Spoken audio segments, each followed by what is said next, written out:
அன்னை தகவல் சேனலில் இன்றைக்கி என்ன பார்க்க போகிறோம் அப்படின்னா, எம்பிபிஎஸ் மற்றும் பிடிஎஸ் படிப்புக்கு சேர்கிறதுக்கான national eligibility cum entrance test 2025க்கு கால்ஃபர் பண்ணியிருக்காங்க.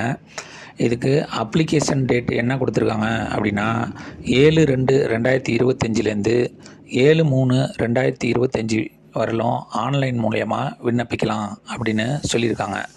நீங்கள் இது மாதிரி விண்ணப்பிக்கிறப்ப ஏதாவது தவறுகள் செஞ்சுருந்தீங்க அப்படின்னா அதுக்காக கரெக்ஷன் டேட் அப்படின்னு கொடுத்துருக்காங்க.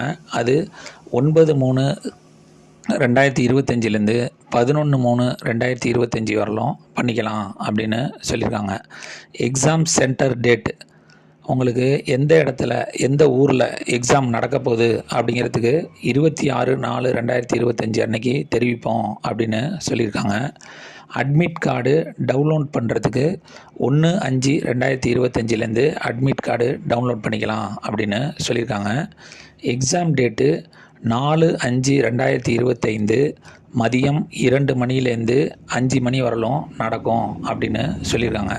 இந்த நீட் எக்ஸாமுக்கு எக்ஸாம் பேட்டர்ன் எப்படி கொஸ்டின் கேட்பாங்க அப்படின்னா, 12th படிக்கிற ஸ்டூடெண்ட்டுக்கு ஃபிசிக்ஸு, கெமிஸ்ட்ரி, பாட்டனி மற்றும் ஸ்வாலஜி இந்த 4 சப்ஜெக்டில் இருந்தும் 45 மார்க்குக்கு கொஸ்டின் கேட்போம் அப்படின்னு சொல்லியிருக்காங்க. மொத்தம் 180 கொஸ்டின் கேட்குறாங்க.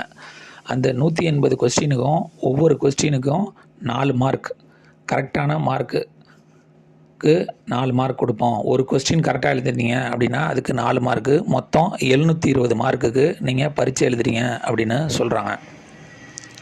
நீங்கள் கரெக்டான ஆன்சர் எழுதினீங்க அப்படின்னா அதுக்கு 4 மார்க் கொடுப்போம் அப்படின்னு சொல்லியிருக்காங்க. அதுவே நீங்கள் சூஸ் பண்ண ஆன்சர் தப்பாக இருந்துச்சு, ராங் ஆன்சராக இருந்துச்சு அப்படின்னா அதுக்கு -1 மார்க்கு எடுத்துக்குவோம் அப்படின்னு சொல்லியிருக்காங்க. அதுவே நீங்கள் ஒரு கொஸ்டின் கரெக்டாக தப்பா அப்படின்னு தெரியல அப்படின்னு அந்த கொஸ்டினை விட்டுட்டீங்க அப்படின்னா அந்த மார்க்குக்கு பாசிட்டிவ் மார்க்கும் கிடையாது, நெகட்டிவ் மார்க்கும் கிடையாது, நியூட்ரல் அப்படின்னு சொல்லியிருக்காங்க. இதை தவிர தமிழ்நாட்டில் படித்த ஸ்டூடெண்ட்டு தமிழ்நாட்டில் தமிழ் வழியில் படித்த ஸ்டூடெண்ட்டுக்கு உள் ஒதுக்கீடாக 7.5% வேக்கன்சி கொடுப்போம் அப்படின்னு சொல்லியிருக்காங்க.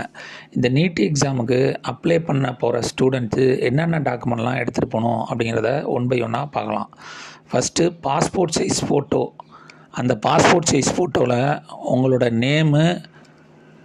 நேமுங்கிறது உங்களுடைய 10th மார்க் ஷீட்டில் உங்கள் பேர் எப்படி இருக்கோ அதே மாதிரி அந்த நேமு, அதுக்கு கீழே ஃபோட்டோ என்றைக்கு எடுக்கிறீங்களோ அந்த டேட்டு போட சொல்லியிருக்காங்க.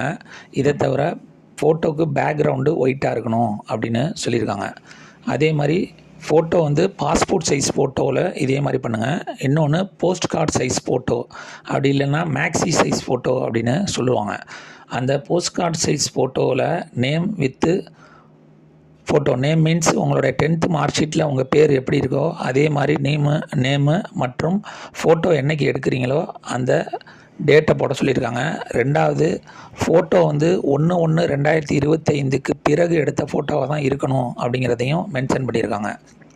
இதை தவிர எஸ்எஸ்எல்சி மார்க் ஷீட்டு மற்றும் எஸ்எஸ்எல்சி சர்டிஃபிகேட்னு சொல்லியிருக்காங்க. எஸ்எஸ்எல்சி சர்டிஃபிகேட்டுங்கிறது என்னங்கிறது தெரியல. அதனால் எஸ்எஸ்எல்சி மார்க் ஷீட் மட்டும்தான் நமக்கு தமிழ்நாட்டில் கொடுப்பாங்க. அதுக்கு அடுத்தது ஸ்டூடெண்ட்டோட சைனு, ஜாதி சான்றிதழ். கண்டிப்பாக இந்த தடவை லாஸ்ட் டைம்லாம் ஜாதி சான்றிதழ் கேட்கல, இந்த தடவை கண்டிப்பாக கேட்குறாங்க. எஸ்சி எஸ்டி கம்யூனிட்டியாக இருந்தீங்க அப்படின்னா ஃபோட்டோவோட உள்ள ஜாதி சான்றிதழ் இருந்தாலே போதும். அதுவே ஓபிசி மற்றும் ஜென்ரல் கேட்டகரியாக இருந்தீங்க அப்படின்னா ஃபஸ்ட்டு அவங்க அப்பா பேரில் வருமான சான்றுங்கிறது வாங்கணும். அதுக்கப்புறம் ஸ்டூடெண்ட் பேரில் ஜாதி சான்றிதழ்ங்கிறது வாங்கணும். அவங்க அப்பாவோட வருமான சான்று பிரிண்ட் அவுட்டு மற்றும் ஸ்டூடெண்ட்டோட ஜாதி சான்றிதழ் இதெல்லாம் வச்சு தான் ஓபிசி சர்டிஃபிகேட்டுக்கு அப்ளை பண்ணணும். அந்த ஓபிசி சர்டிஃபிகேட்டுக்கு அப்ளை பண்ணிவிட்டு நீட் எக்ஸாமுக்கு அப்ளை பண்ணுறது நல்லது. அதை தவிர ஸ்டூடெண்ட்டோட 10 ஃபிங்கர்ஸும் வச்சு 10 ஃபிங்கர் பிரிண்ட்ஸு ஒரு பேப்பரில் வச்சு அதையும் ஆன்லைனில் ஏற்றணும் அப்படின்னு சொல்லியிருக்காங்க. இதை தவிர அதர் டாக்குமெண்ட்ஸ்னு எதை மென்ஷன் பண்ணியிருக்கோம் அப்படின்னா, ஃபிசிக்கலி சேலஞ்சு ஸ்டூடெண்ட்ஸு மற்றும் ஜெண்டர் சேஞ்ச் பண்ணவங்களாக இருந்தாங்க அப்படின்னா அது சம்மந்தப்பட்ட டாக்குமெண்ட்டு வைக்கணும் அப்படின்னு சொல்லியிருக்காங்க.